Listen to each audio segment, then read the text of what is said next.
Amén. Gracias. Buenos días, hermanos. Cuando el pastor Carel estaba hablando, yo decía que venga el hermano Daniel, que estaban hablando de alguien con dones y talentos, pero precisamente de eso es que hoy vamos a estar hablando. Cómo nosotros realmente morimos, y no somos nosotros realmente, porque si hay algo tengo yo que compartir, es lo que Dios ha venido haciendo en mi vida. Y quiero empezar la meditación del día de hoy con una breve anécdota. Puse una imagen de uno de los gorditos más chulos que hay en la historia de la República Dominicana, solamente para fines ilustrativos.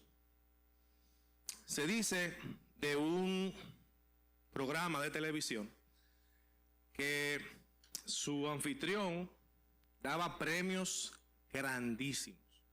La gente iba y hacía fila para entrar a su programa para recibir y participar de esos grandes premios. Un día, él se para en medio del programa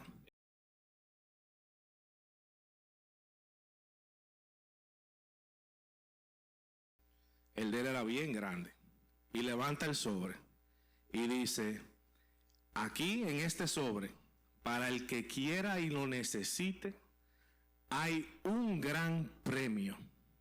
¿Quién lo quiere? ¿Y qué ustedes creen que pasó? Todo el mundo levantó la mano. Exacto. Todo el mundo levantó la mano, pero él se quedó mudo e inamovible con el sobre en el aire. Y pasaron aproximadamente 1 minuto y medio hasta que alguien se paró de su silla, corrió hacia el presentador, tomó el sobre y él dijo: un aplauso a la feliz ganadora. No había que hacer nada, solamente había que ir, moverse, tomar el sobre para hacerse dueño de ese premio. Y de esto, hoy en el pasaje que vamos a ver en la mañana de hoy, de una manera muy similar, quiere representar algo muy parecido.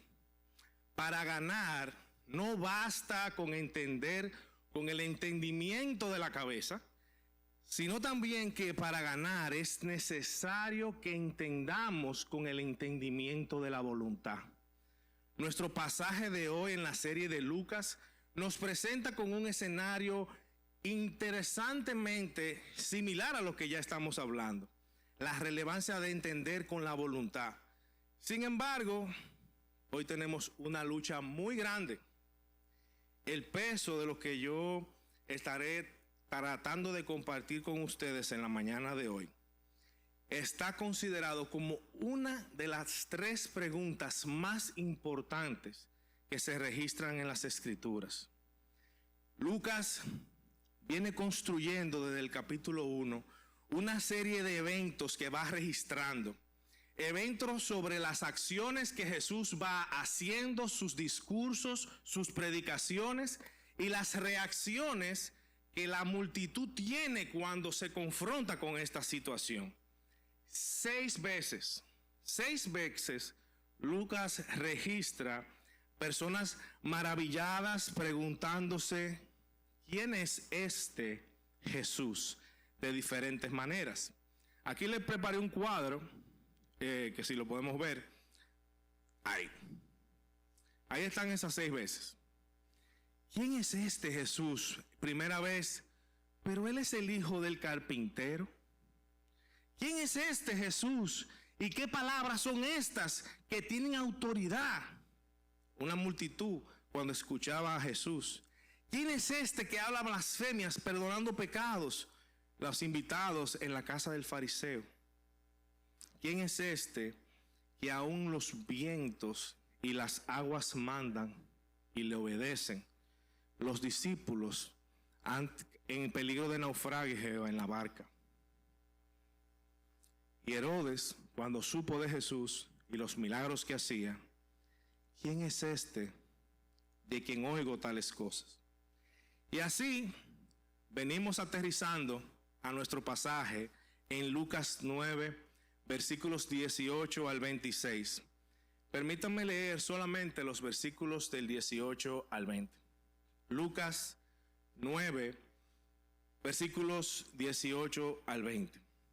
Leamos juntos, por favor. Dice así: y mientras Jesús oraba a solas, estaban con él sus discípulos, y él les preguntó diciendo: ¿quién dicen las multitudes que soy yo? ¿Quién dicen las multitudes que soy yo? Entonces ellos respondieron y dijeron: unos Juan el Bautista, otros Elías, y otros que algún profeta de los antiguos ha resucitado. Y él les dijo: ¿y vosotros? ¿Quién decís que soy yo? Y Pedro respondiendo dijo: el Cristo de Dios. Nuestro estudio de hoy lo vamos a ver en 3 sencillos puntos, espero sean sencillos. Primero, las 2 preguntas que hizo Jesús: ¿qué dice la multitud que soy? ¿Quién dice vosotros que soy yo? Y en tercer lugar, ¿qué espera Jesús que hagamos con esta información? Lo cual nos lleva a la idea central sobre la cual estaremos navegando durante todo este tiempo. Mi querido amigo que estás en el día de hoy aquí, la conclusión a la cual tú llegues sobre la identidad de Jesús debe de reflejarse en la forma como vives tu vida.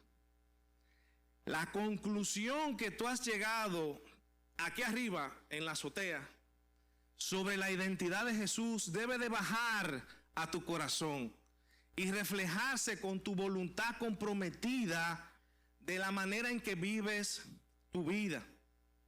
Mi hermano, este es el corazón del Evangelio. Así que antes de desarrollar el tema, yo le voy a pedir que me acompañen una vez más a orar y a pedirle a Dios su asistencia.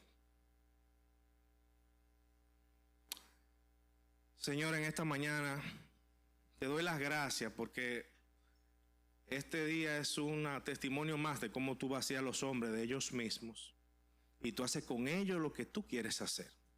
Así te pido que tú hagas en esta mañana conmigo. Vacíame de mi mente, de mis pensamientos y llénalos con los tuyos. Aquí hay muchas almas, Señor, en este lugar, incluyendo la mía, que necesita de ti. Estamos aquí con la expectativa de que tú nos hables y que, como tú has prometido, tú sigas añadiendo, quitando lo que no te gusta y transformándonos, para que tú quites de nosotros lo terrenal en nosotros, de tal manera que nosotros nos parezcamos más a ti, que seamos como los cristianos de la antigüedad, que cuando la gente oía y los veía, decían: estos son pequeños Cristos. Y esto yo te lo pido en el nombre de Jesús. Amén.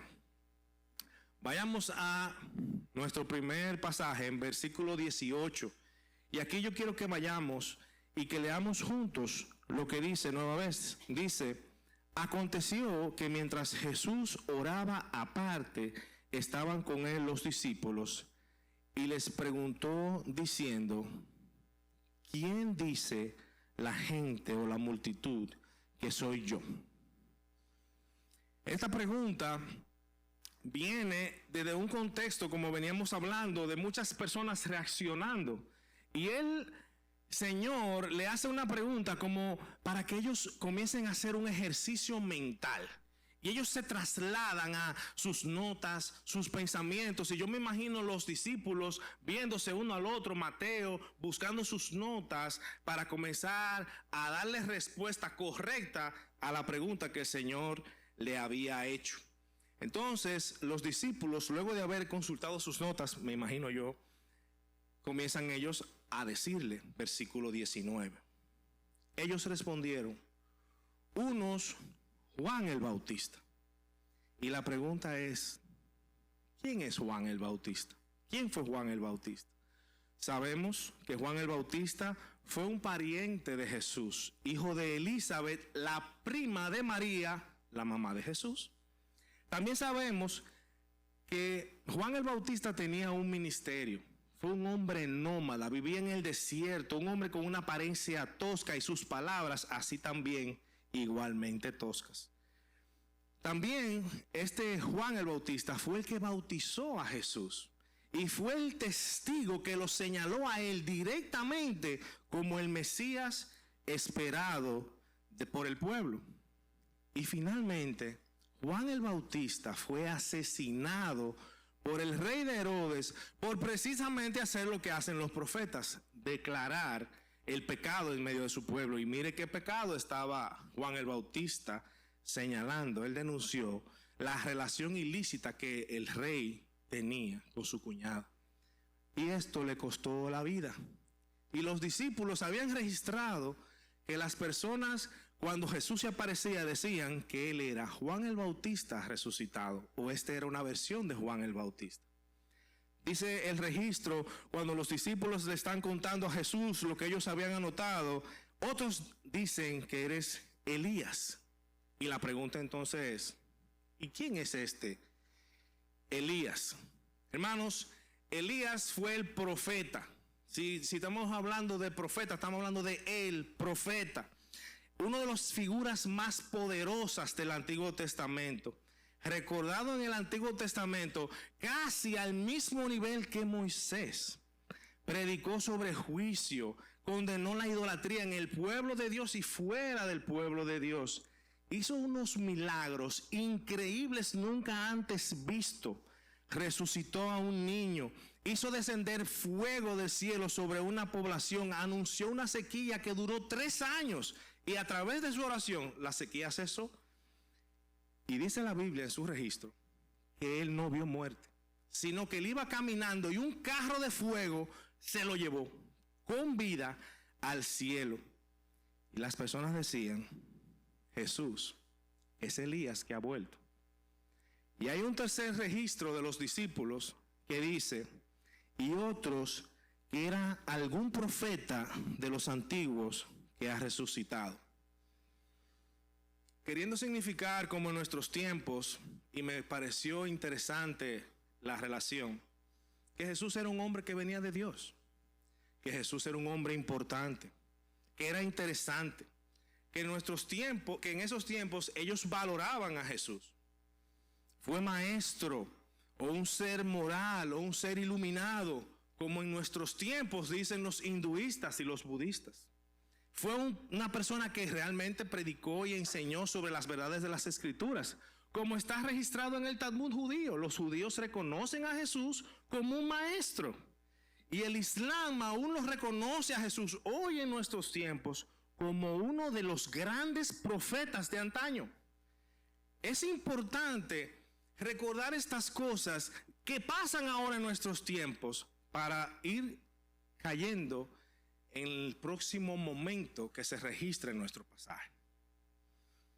Jesús estaba orando, versículo 18. Aconteció que mientras Jesús oraba, y él terminó de orar, y de buenas a primeras, él le dirige una pregunta a sus discípulos. Él no hace ninguna anotación sobre este Jesús, no hace ninguna anotación sobre la respuesta que le da a sus discípulos. Así que yo me lo imagino a Jesús sentado viéndolos a ellos mientras ellos buscaban sus notas, se veían unos a otros diciendo sí, y yo también pensaba, yo también escuché, y así estaba Jesús escuchándolo a ellos hasta que todos dieron su reporte y hubo un silencio, lo cual nos lleva a la próxima parte de nuestro sermón. En el versículo 20, Jesús baja con una densidad y con una tensión en la pregunta. Es como si él se pasara a la vista y viera a todos sus discípulos a los ojos, uno a uno, para luego decirle, versículo 20, y él les dijo, ¿y vosotros, quién decís que soy? Imagínense en este ejercicio donde tú estás haciendo una recolección en el pasado de personas opinando luego de que Jesús enseñara o hiciera un gran milagro. Jesús apeló a su memoria y lo puso a todos a pensar. Ahora la pregunta te lleva a otro pasaje o a otro lugar en tu cerebro. La pregunta te lleva a pensar cómo tú estás experimentando o experimentaste a Jesús. Ellos conocían su familia. En el trasfondo de los discípulos ahí, ellos sabían que Jesús era hijo de un carpintero, es decir, era un obrero. Para ellos era más que evidente que Jesús no tenía una forma natural de saber las cosas que él sabía. Para ellos era totalmente entendible, inteligible, que de una forma natural Jesús no podía ser un orador potente, no había tenido esa formación en esos tiempos. Literalmente, para tú ser un maestro, tú tenías que ir hasta escuelas que te formaban para eso. Pero Jesús no había sido ese su día a día. Jesús trabajaba la madera junto con su padre hasta una avanzada edad. Imagínense lo que está pasando en la mente de tu discípulo mientras Jesús le bombardea esta pregunta con un tono muy personal. Ahora ellos han experimentado y han visto que este Jesús tiene autoridad sobre la enfermedad. Han experimentado y han visto demonios que los ordena y ellos obedecen, lo adoran, lo respetan. Y la última experiencia, donde ellos están a la mar, expertos marineros, y Jesús le habla al mar, a las olas, al viento, y éste obedece. Y la declaración en la mente de ellos es: tú no eres cualquier persona. Y Pedro responde en la parte B del pasaje, en el versículo 20. Y Pedro respondió: tú eres el Cristo de Dios. La pregunta es entonces, ¿qué significa eso de que tú eres el Cristo de Dios? Cristo y Mesías es una palabra que podemos utilizar de manera sustitutiva. Una viene del griego y la otra viene del hebreo. Del griego, Cristo, y Mesías del hebreo, y simplemente significan escogido y ungido. En la cultura hebrea, ¿a quiénes se ungía? Se ungía a los reyes, a los profetas y a los sacerdotes antes de iniciar su rol. Así que vemos cómo Pedro declara que tú eres la persona elegida y ungida para hacer un rol. Y Jesús no le deja duda a ellos. Pero la pregunta es, ¿cuál rol? Y aquí viene una gran aclaración de parte de Jesús. Hay una cantidad de pasajes que se concentran en tres tipos de profecías y promesas acerca de Jesús. Están las promesas davídicas, donde se promete un reino eterno. Hay unas profecías de dominio universal. Y hay unas profecías de liberación y de la política o de el yugo de la autoridad que se tiene terrenal. Y los judíos habían basado sus creencias en esperar un Mesías que venía en este espíritu, alguien con poder que iba a perpetuar el reino de David, como lo dice en 2 de Samuel capítulo 7 versículos 12 al 16. Otros estaban esperando este rey que venía a llevar a Israel a convertirse en un gran reino otra vez, como lo dijo Isaías en el capítulo 9 versículos 6 y 7, y también en Isaías capítulo 11 versículo 1 al 10, donde describe a este Mesías como el retoño de Israel, o el que perpetuará el gobierno y la casa de David. Y Jesús en el versículo 22 hace una aclaración. Leamos juntos. Primero, él confirma que lo que dice Pedro es real, pero él les mandó que a nadie dijesen esto, encargándoselo rigurosamente y diciendo: es necesario que el Hijo del Hombre padezca muchas cosas y sea desechado por los ancianos, por los principales sacerdotes y por los escribas, y que sea muerto y resucite al día tercero. Wow. En mi mente, judío, discípulo de Jesús, yo estoy esperando un Mesías que va a gobernar y va a cambiar el escenario político de la nación. Y yo te estoy sirviendo y yo estoy aquí. Y yo acabo de declarar: tú eres el Mesías de Dios. Y tu respuesta es: sí, yo soy el Mesías de Dios, pero no el que tú piensas. No el que tú piensas. Jesús hace una referencia a Isaías 53 sobre el siervo sufriente. Igual hay un cuadrito que nos podrá ayudar a ver las frases que utiliza Jesús y cómo eso literalmente se homologa a la profecía en Isaías 53. Rechazo, sufrimiento, muerte y después de la muerte, una victoria. En este pasaje Jesús le está diciendo, como él venía diciendo, mi reino no es de este tiempo, ni es de esta tierra, ni es terrenal, mi reino es eterno. Así que, hermanos, Jesús lleva la mente de los discípulos a otro nivel para confirmar que sí, él es el Mesías, pero no el tipo de Mesías que ellos están esperando.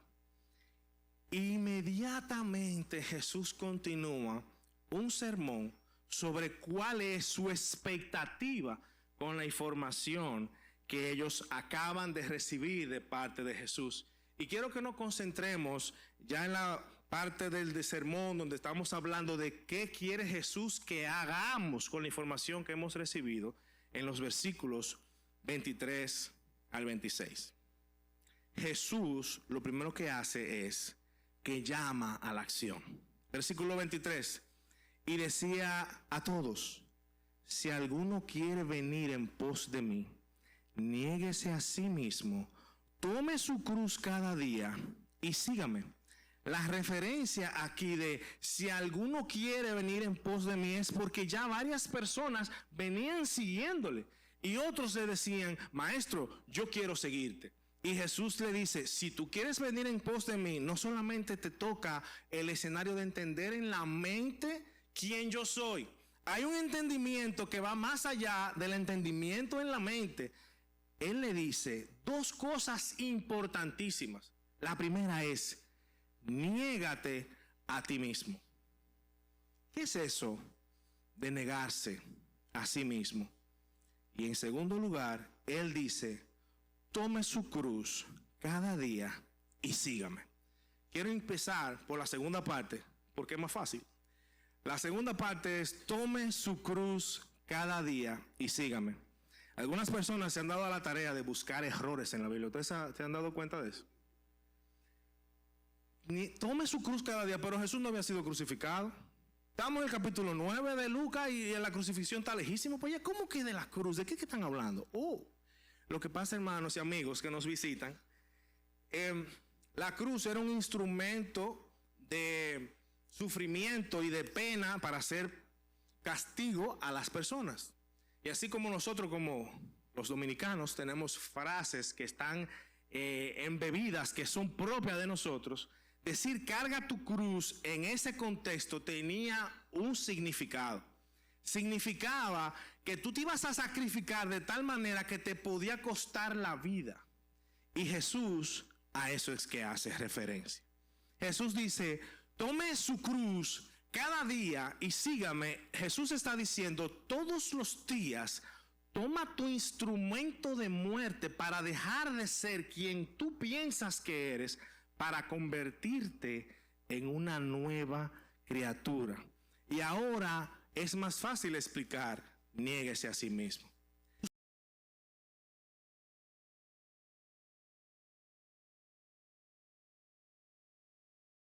Propios anhelos y ahora comienza a incorporar ideas, anhelos y deseos que no eran tuyos.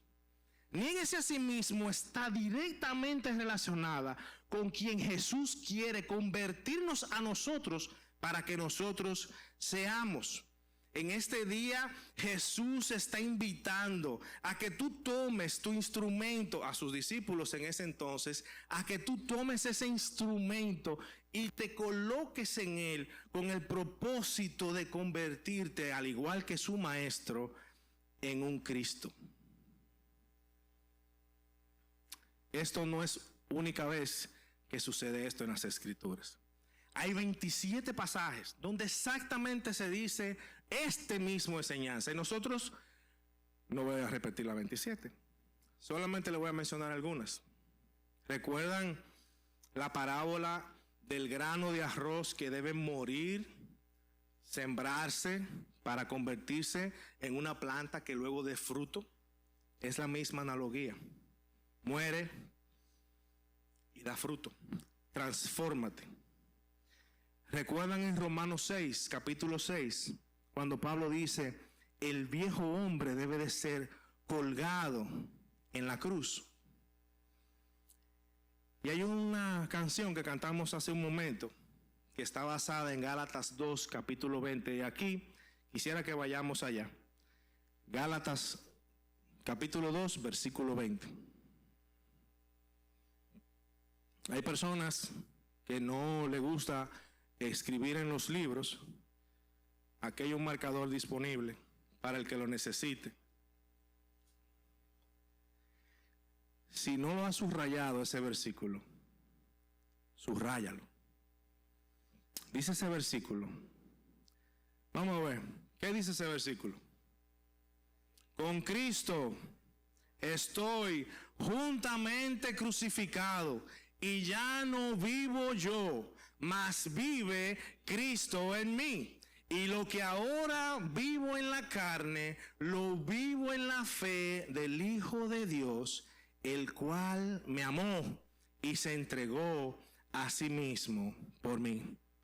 Mis hermanos y amigos que estamos hoy aquí, esa es la vida del creyente.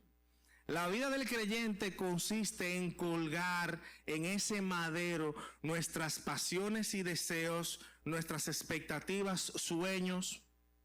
Ese nombre, ponga su nombre, ahí yo voy a poner el mío, Raya, Daniel, cómo yo me veo en el futuro, para decir ahora, Raya, Daniel comprado por la sangre de Cristo, cómo Cristo me ve en el futuro.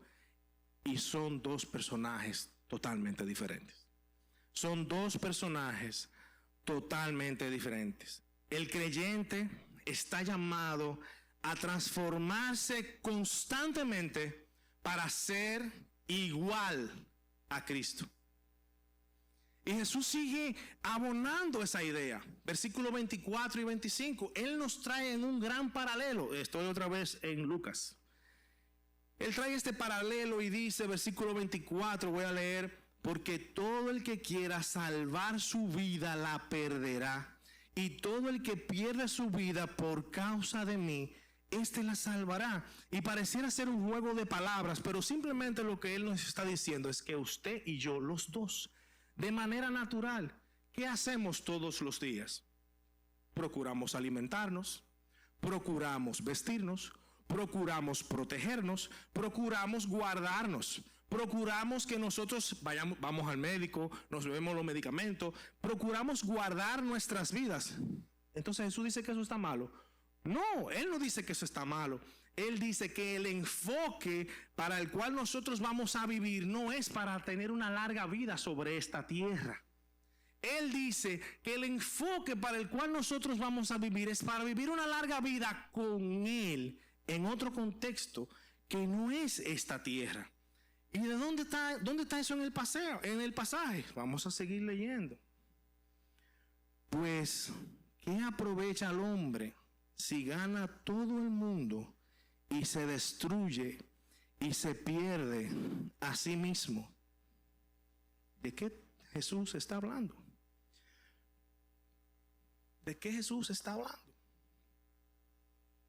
Juan Calvino dijo, el mundo promete placer, pero solo Dios concede alegría duradera.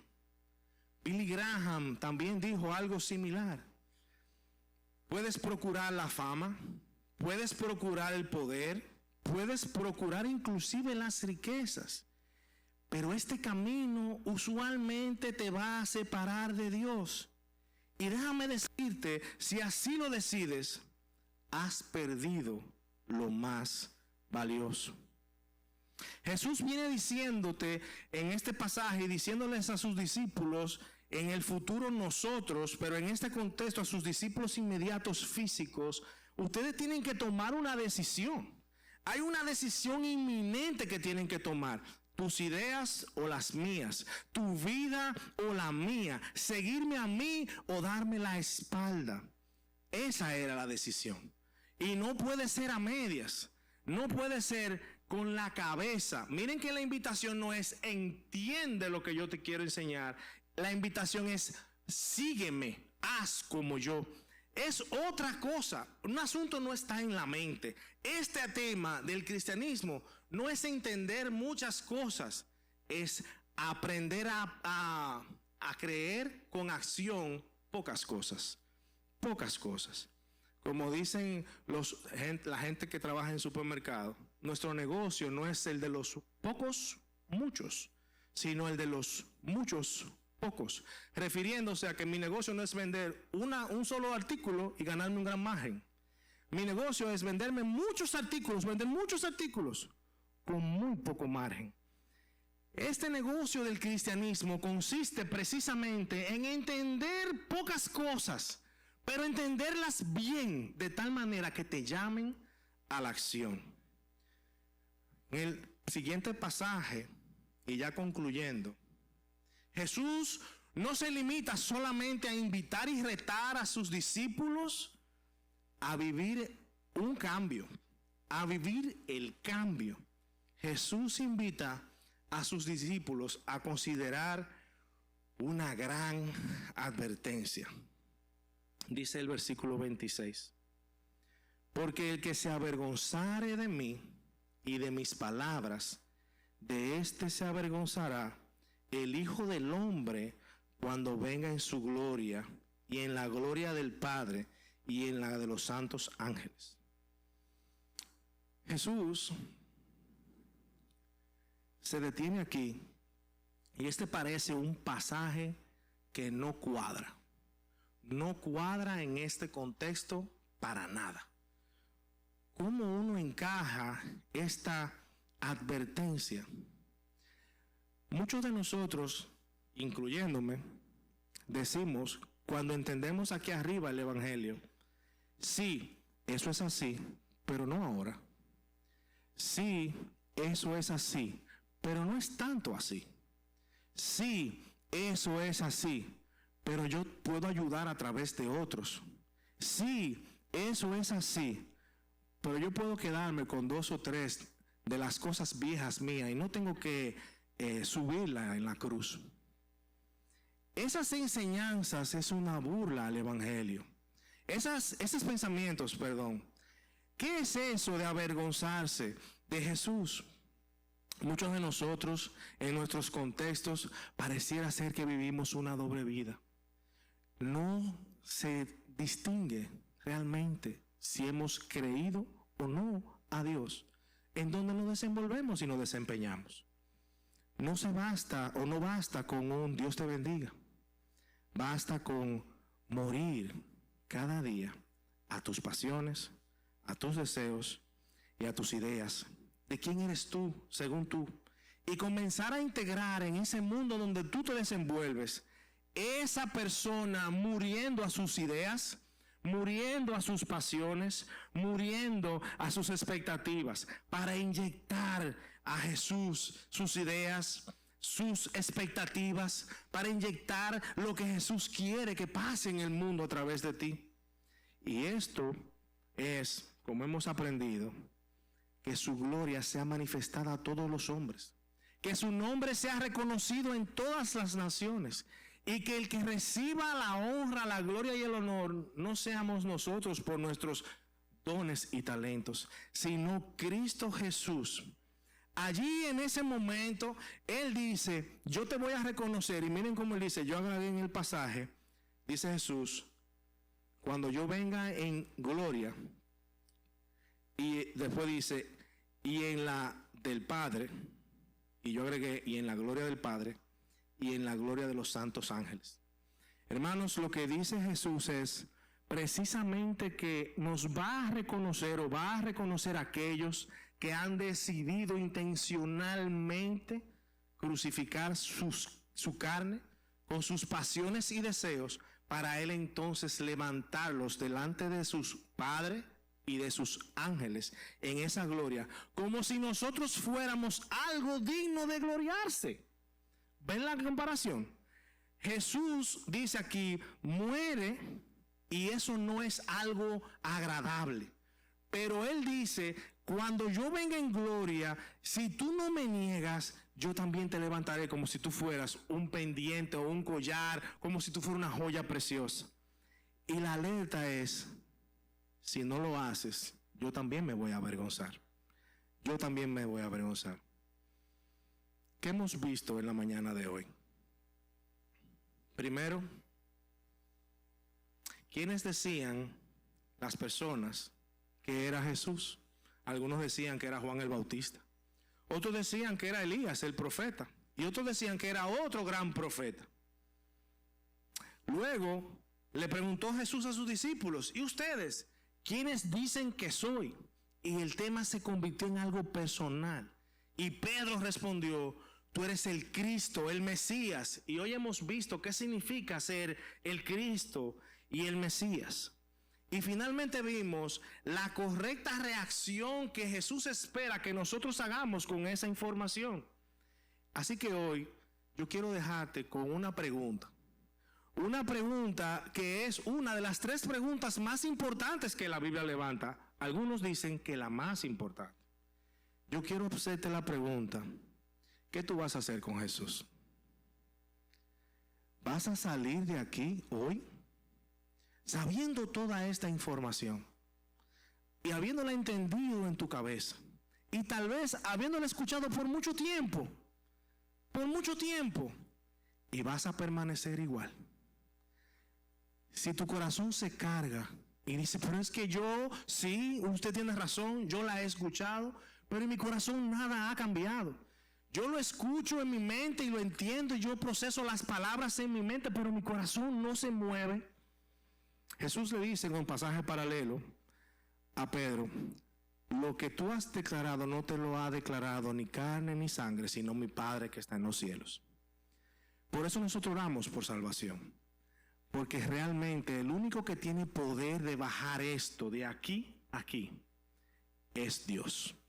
Así que en esta mañana, en este tiempo, oremos así por cada uno de nosotros y ora así mismo por ti. Si tú estás luchando porque tu mente lo procesa y dice, sí, eso que yo estoy escuchando en verdad, pero tu corazón no se mueve, acompáñame en oración y continúa tú orando y vamos a ver a Dios obrando si esa es su voluntad. Así que oremos. Señor, venimos delante de tu